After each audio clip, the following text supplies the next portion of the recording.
Okay, sa business sense po, hindi ka puro produce ng products. Dapat alam mo din, ready kang tumulong sa maraming tao. At panghuli, yun yung income. Hindi mo inuuna ang income.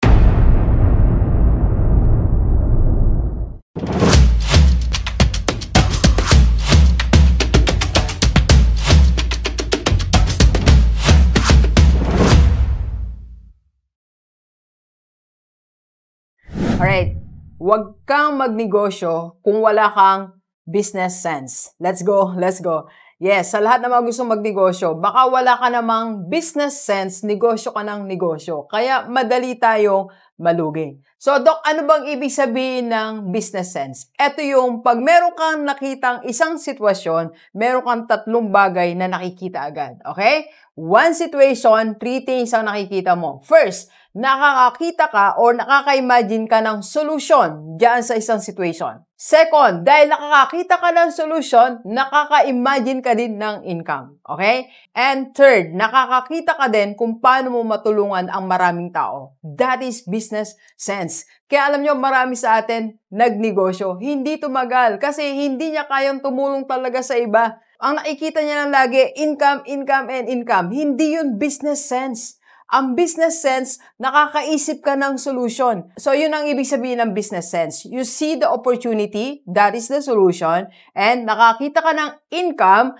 and of course, nakakita ka ng pagtulong sa maraming tao. That is business sense. Okay? So, Doc, paano nga ba magkaroon ng business sense? Okay, sa business sense po, hindi ka puro produce ng products. Hindi ka puro gawa ng products. May business sense ka pag nakita mo na yung mga taong maraming products, hindi nila mabenta, and you can create a platform para matulungan mo sila. That is business sense. Paano matulungan ang maraming may produkto na hindi makabenta at makakabenta sila? Business sense po ang tawag doon. Tandaan natin, ang negosyo, hindi puro product. May negosyong services at merong negosyong distribution platform. Okay? Meaning to say, ikaw po ang nagdi-distribute ng products ng ibang tao. Okay? So, tingnan natin, may example natin. Tingnan natin ang pagkakaroon ng business sense ni Jos Mojica.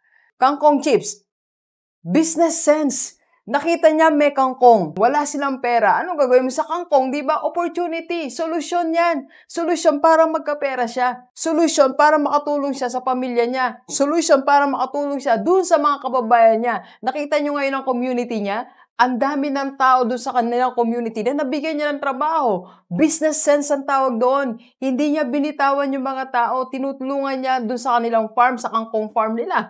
Ang tawag po doon, business sense. Balikan natin uli, Boss RDR. Business sense, di ba? Napakalaki ng kanyang social media platform. Napakaganda. Anong ginawa niya? Tinulungan niya ang mga business owners to market and to advertise their business. Ang tawag doon, business sense. Nakita niya yung opportunity kasi meron siyang platform. Nakita niya, this can be the solution para matulungan niya yung mga business owners ma-market ang kanilang business. So, sa atin po lahat, delivers. Hindi lang puro negosyo. Kailangan ma-practice mo ang tinatawag na business sense. Dapat alam mo kung paano mag-create ng solution. Dapat alam mo din, ready kang tumulong sa maraming tao. At panghuli, yun yung income. Hindi mo inuuna ang income. Hindi business ang tawag dyan. Hindi business sense ang tawag pag inuna mo ang income. Ang gusto mo lang kumita, hindi po yan business. Dahil ang business, may solution, may pagtulong na pangmatagalan. Okay? Let's go, let's go. Kape po tayo.